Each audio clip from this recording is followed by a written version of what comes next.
de Reino Unido, de varios países, hablando de sanciones contra Israel. Entonces queríamos hablar justamente con Esteban Clor, que ya está en línea, sobre esta situación de las sanciones y si hay una consecuencia económica para Israel sobre todo esto que representa el reconocimiento del Estado palestino. Esteban, te saludan Johnny, Mati, Juli, ¿cómo estás? Hola, ¿qué tal? ¿Cómo están? Bien, bien, un placer como siempre hablar contigo. A ver, no sé si escuchabas más o menos, pero en el último tiempo estuvimos escuchando mucho reconocimiento del Estado palestino, sanciones contra Israel. ¿Cuáles pueden ser las primeras consecuencias económicas que nosotros podemos ver sobre esto? Si es que existen. Sí, las sanciones económicas pueden tener unas consecuencias muy graves para Israel. La economía de Israel funciona como una isla en general, donde nosotros todo lo que hacemos de comercio exterior lo hacemos con países que están fuera de acá, más que nada con Europa, Estados Unidos, también algo con Latinoamérica y con China. Así que depende qué países son los que harían esas sanciones, pero eso obviamente que va a repercutir de manera muy fuerte en la economía y no para bien. Ahora, ¿el reconocimiento del Estado palestino puede tener una consecuencia económica para Israel? ¿Podemos hablar de desinversiones, etcétera? Sí, son dos cosas distintas. Una cosa es reconocer el Estado palestino y la otra cosa es sancionar a Israel, divestment, etcétera, que pueden hacer una cosa o la otra o pueden hacer las dos. O sea, también puede ser un escenario en que determinados países no decidan reconocer el Estado palestino, pero de todas formas impongan sanciones en Israel para que se termine la guerra en la Franja de Gaza. O sea, son dos cosas diferentes.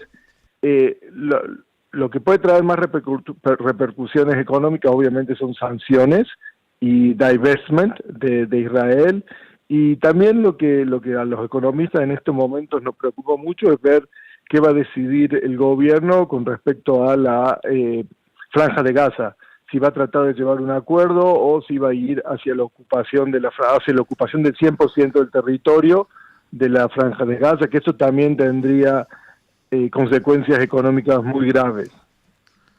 Hola, Mati. hola Esteban, un gusto. Matías te habla, ¿cómo estás? Te hago ¿Qué una tal, Matías? consulta. Teniendo en cuenta que, bueno, ya la lista de estados que van a empezar a reconocer a Palestina como estado se va agrandando. ¿Vos verías que Palestina entre como miembro pleno de Naciones Unidas en el corto plazo? Yo sé que entendiendo que entrar en Naciones Unidas implica pasar por Consejo de Seguridad y todo eso, pero ¿verías que podría haber un cambio en la política exterior de algunos países para que se habilite ese proceso o no?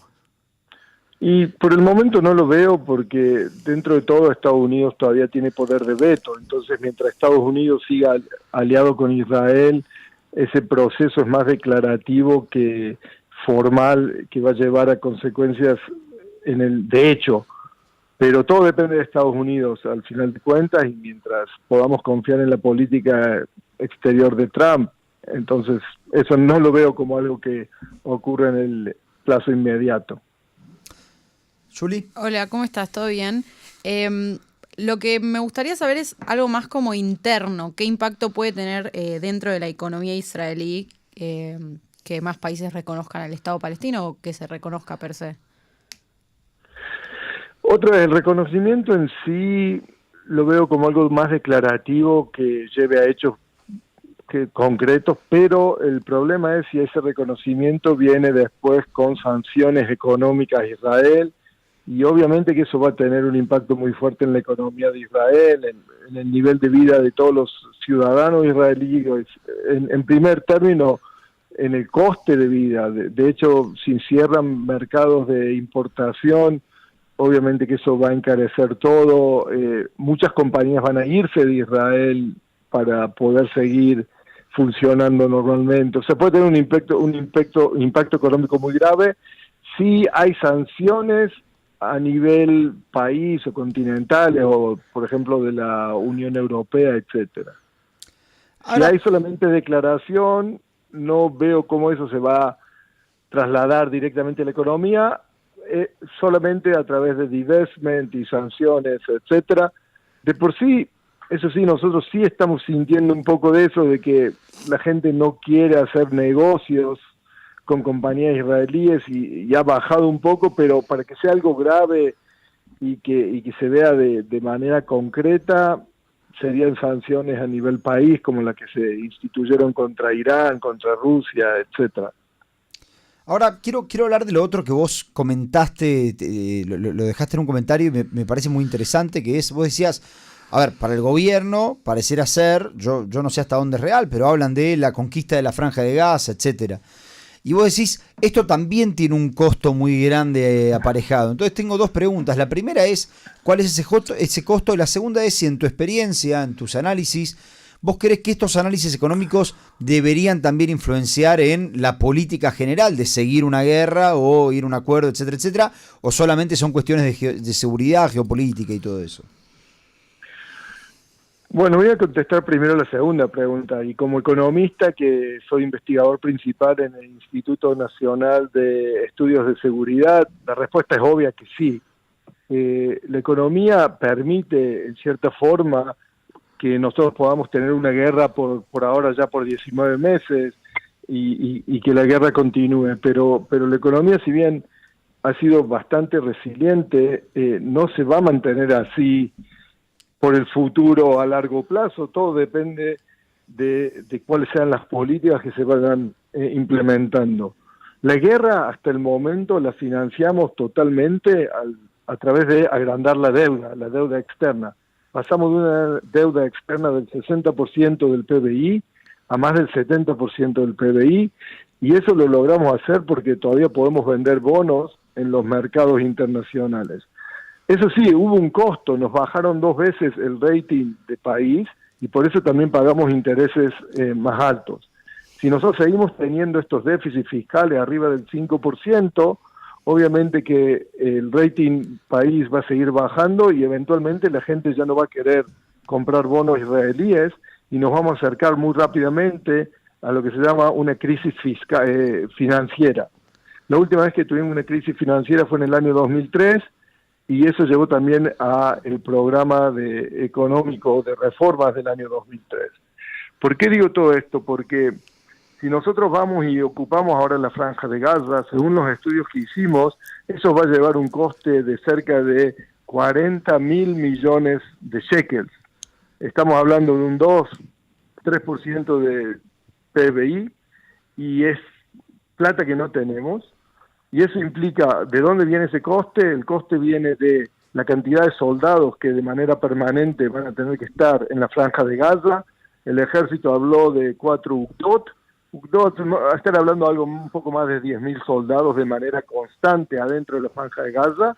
Y el ser nosotros el país que ocupa totalmente la franja, también a nivel de la jurisprudencia internacional, somos los responsables de proveer las necesidades básicas a la población de 2 millones de palestinos, como lo hemos visto en la última semana.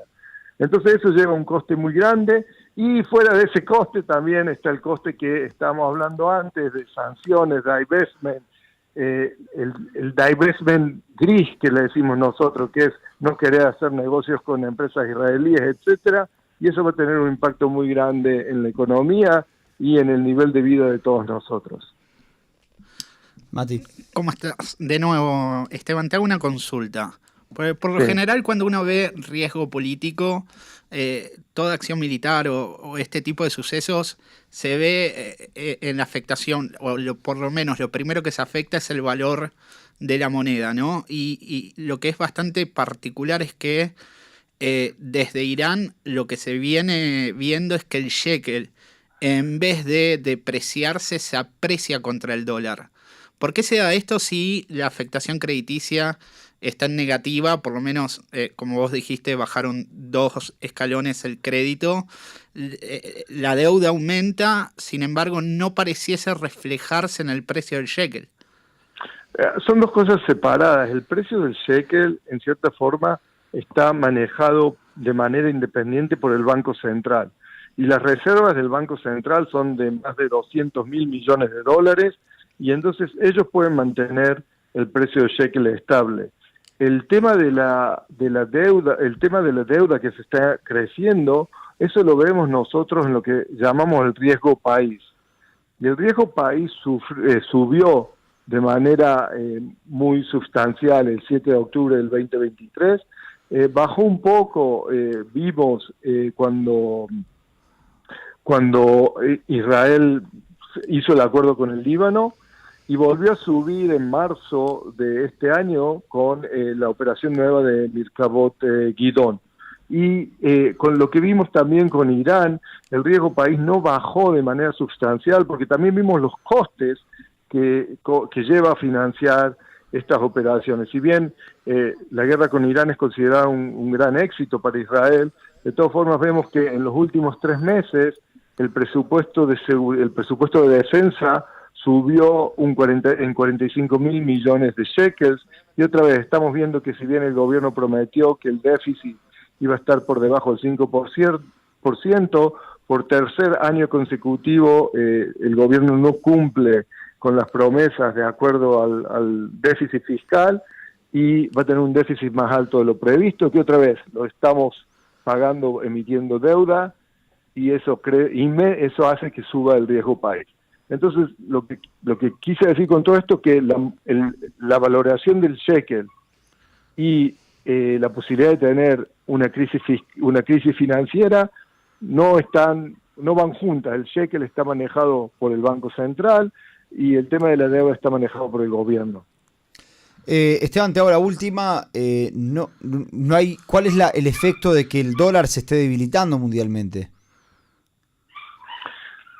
En Israel el precio va a hacer que traigamos más importaciones de Estados Unidos y menos exportaciones a Estados Unidos. Los productos nuestros vis-a-vis Estados Unidos se convierten más caros.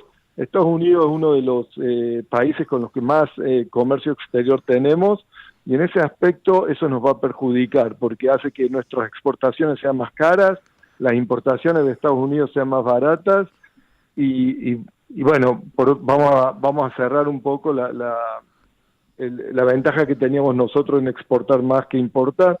De por sí, al consumidor israelí son buenas noticias, porque supuestamente las cosas que puede comprar ahora e importar de afuera, el precio va a ser más bajo. Claro. Esteban, la verdad, agradecerte por haber estado con nosotros hoy. Nos dejas un panorama un poquito más claro de todo lo que está sucediendo. Bueno, un gusto y un placer. Chao. Ahí se iba Esteban Clor, con quien siempre